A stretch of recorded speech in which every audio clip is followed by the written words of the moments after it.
And it's time for Lefties Losing It. Let's start with a young, deranged woman attacking Conservatives, David Cate and Cam Higby, and then getting maced. This is what is commonly referred to as effing around and finding out, or just instant karma. Go home. Go home, Charlie. I'm not going anywhere. What was MOP We known don't for? use physical violence. Stop. Go. Hey. I'm stupid. To fight anybody. We don't want to fight. Stop. Here's the license. Stop. I'm stupid. And like any good leftist, the cry bully ended up acting like the victim when faced with the consequences of her own actions. You people maced me because you're evil and you will get what you deserve. I mark it on my face. Take videos. Take all the video you need. You're evil people. You're not Christian. Yes, they are the evil ones, lady. Now to our favourite little climate change crazy doom goblin turned anti-Israel zealot, Greta Thunberg. Hello, this is going to be a long video, but I have a lot to say, so bear with me.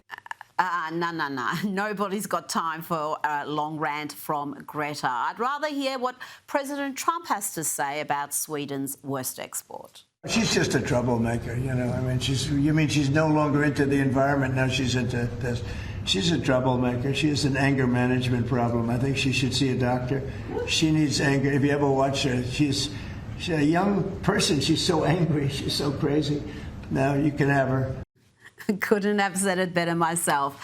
And Donald Trump should know he is responsible for Greta's finest moment. Remember when he ignored her at the UN during his first term? Look at that face. That was the day she gave that deranged "how dare you" speech. Good times.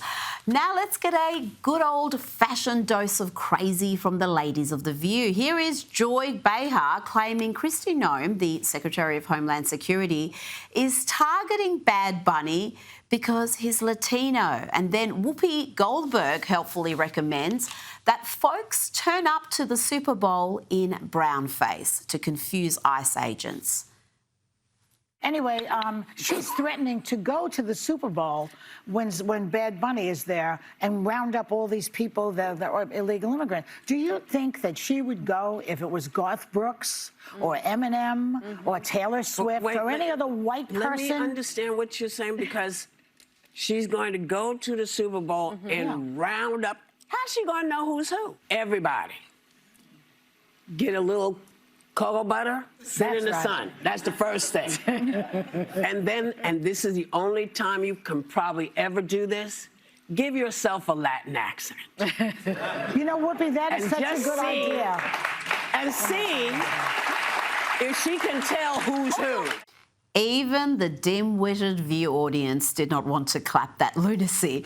As for the claim from Joy that Kristi Noem wouldn't be doing this if Garth Brooks, Taylor Swift or Eminem were performing, well, think again, lady. All three are as left as Bad Bunny and judged accordingly. It's The View that seems to be obsessed by skin colour.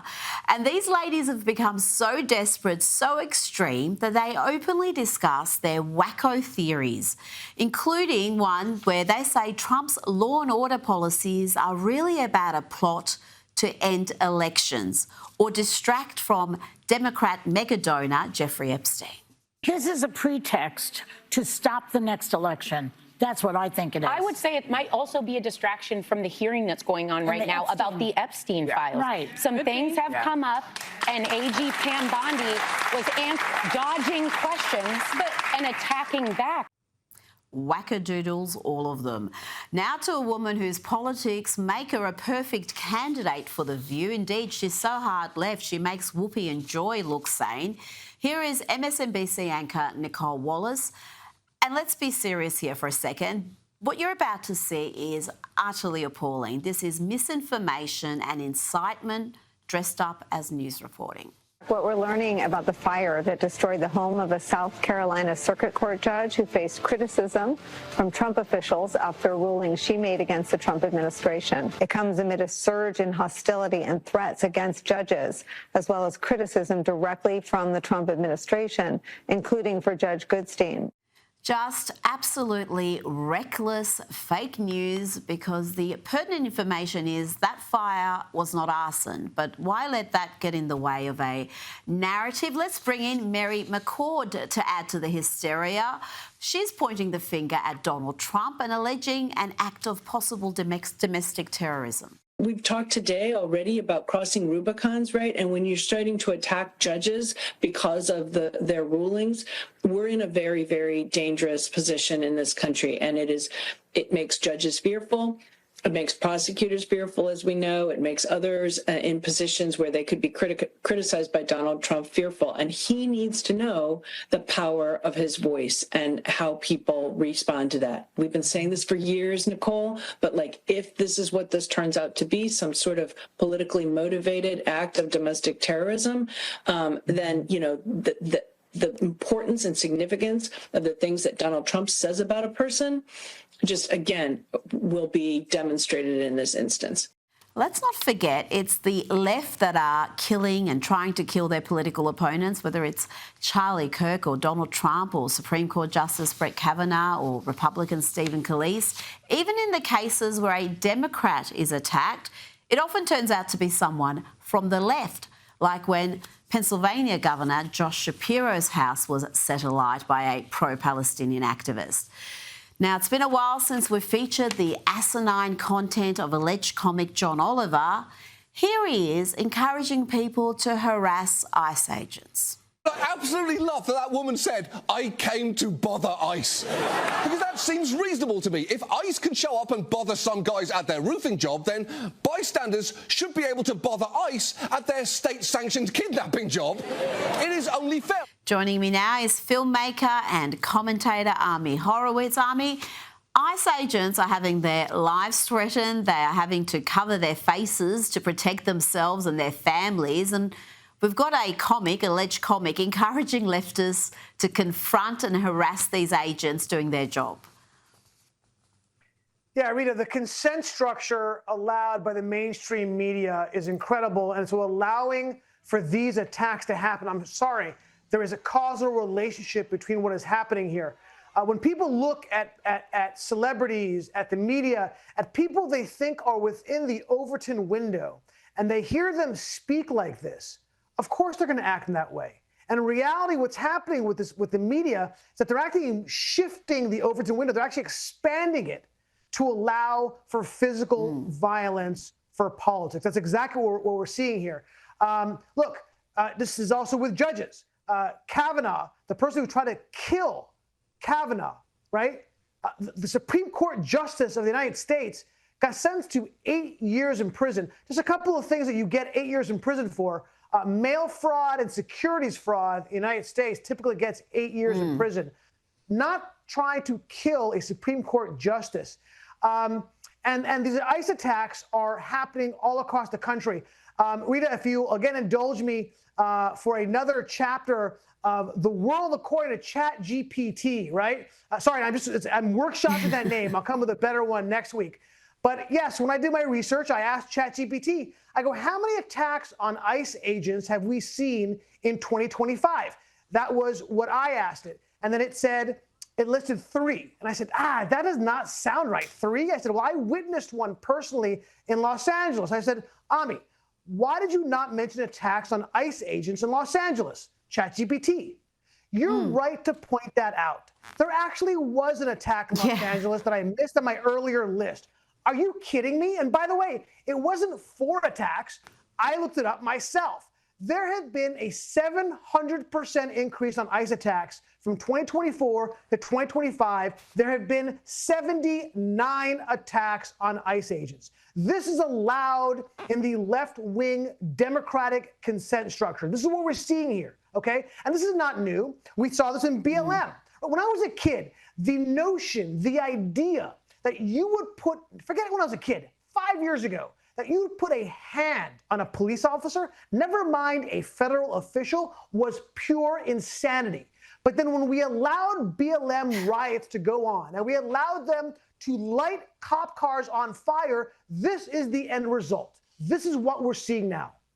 Naomi, this next bit of news will need to come with a trigger warning for the left, but despite the relentless bad media, Donald Trump has the steadiest approval rating of any president on record and would be re-elected today if an election were held.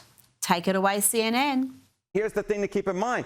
This was good enough to get Trump reelected back in 2024. And Donald Trump is basically at the same point here right now, which I think would surprise a lot of folks, especially a lot of folks on the left who very much disagree with a lot of what Donald Trump has done. Is Trump doing what he promised in the 2024 campaign? Yes, 52%. The majority of Americans say that Donald Trump is doing what he promised compared to 48% who said no. So what essentially is going on here is the voters expected all of this from Donald Trump. The majority did, and that is why his favorable rating, simply put, has not really moved all that much compared to where it was a year ago. Trump is basically doing what the American people thought that he was going to do. Indeed, if you look at the numbers, Trump has basically the steadiest favorable rating this much through a presidency of any president on record, and it's basically where he was a year ago, good enough to get him reelected. Army, that's all very interesting, but what do you think is going to happen in the midterms?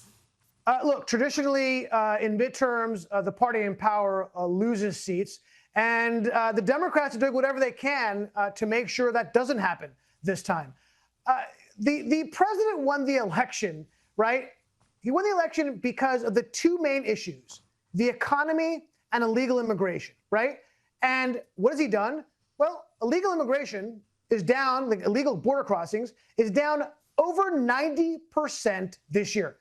90, not 9%, 90%. That is an unbelievably, incredibly high number, okay? And in inflation, we're down this year 42% from the 3-year average where inflation was in 3 years prior, okay?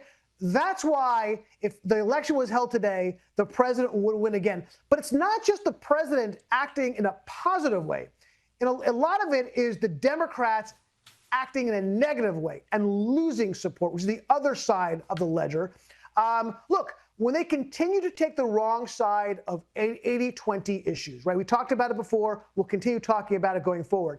When they are shutting down the government, in no small part because they want illegal aliens to get government-funded health care, that's a problem for your party.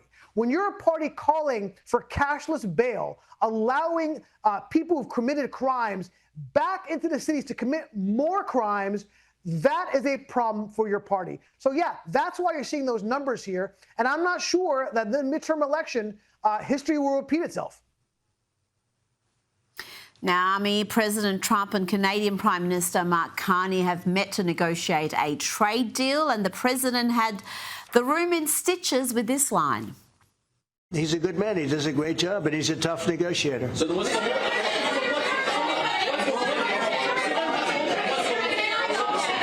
what's holding things up? If he's a great man and you want to do a deal with Canada, why aren't you? Because I want to be a great man, too. Thank you very much. Thank you, everybody. That could have been good. I think you got that one. That could have been good. Thank you very much. And it was a love-in with the Canadian Prime Minister calling Donald Trump a transformative president. You kindly hosted me and some of my colleagues a few months ago, and I said at the time, you are a transformative president. And since then, the transformation in the economy, unprecedented commitments of NATO partners to defense spending, peace from India, Pakistan through to Azerbaijan, Armenia, disabling Iran as a force of terror, and now, and I'm running out of time, but this is in many respects the most important. The merger of Canada and the United States. That wasn't where I was going. On this solemn day of commemoration of the horrific attacks of October 7th, for the first time in decades, hundreds of years, thousands of years, this prospect of peace that you've made possible. Canada stands foursquare behind those efforts, and we'll do whatever we can to support them. Very nice. Yeah. Thank you, Mark, very much. Army, this was Mark Carney's second visit to the Oval Office ahead of next year's review of the United States-Mexico-Canada agreement. The relations seem to be very positive there. Yeah. Look, what can I tell you? Canadian Prime Minister, welcome to the 180 Club, as I call it. Joining Mertz from Germany, Keir Starmer of England, even crazy Lulu da Silva said he had a great positive call with President Trump.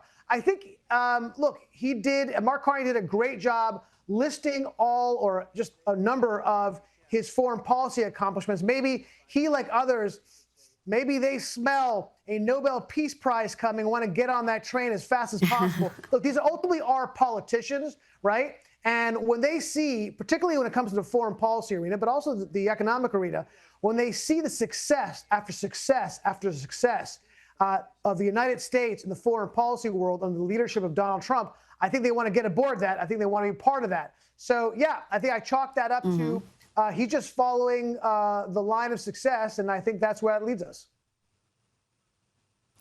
Now, Ami, this week we observed the second anniversary of the October 7 terrorist attacks. Sadly, it coincided with more acts of anti-Semitism, including right here in Melbourne. You travel extensively. How fearful is the Jewish community in the West right now? Fearful. Look, the reality is that there have been fear in the Jewish community, attacks in the Jewish community since Jews first walked this earth, right? That's the reality of the situation. And obviously, we are now in a particularly acute situation across the globe, not just with our co-religionists in Israel. Yeah, look, we just had a series of holidays for Jews around the world, right? Rosh Hashanah, Yom Kippur, we call it the high holidays. And it's very striking that, and this is not new, it's been like this for many years, that in order to go pray to God, you have to walk through levels of security at every single synagogue that exists in the world. And I'm not talking about just in Israel or even in Europe, but here in the United States. Look, for years I did volunteer security for my synagogue because it was necessary. It's part of the line item expense synagogues have is security. It's shameful. It's sad that we have to live with this. It is shameful, Ami, and it's evident right here in Australia, in a country like Australia that's so peaceful and prosperous and harmonious. You look at the Jewish schools, the synagogues, the security they have is akin to what you see at the airport. Ami Horowitz, thank you so much for your time tonight. Always a pleasure.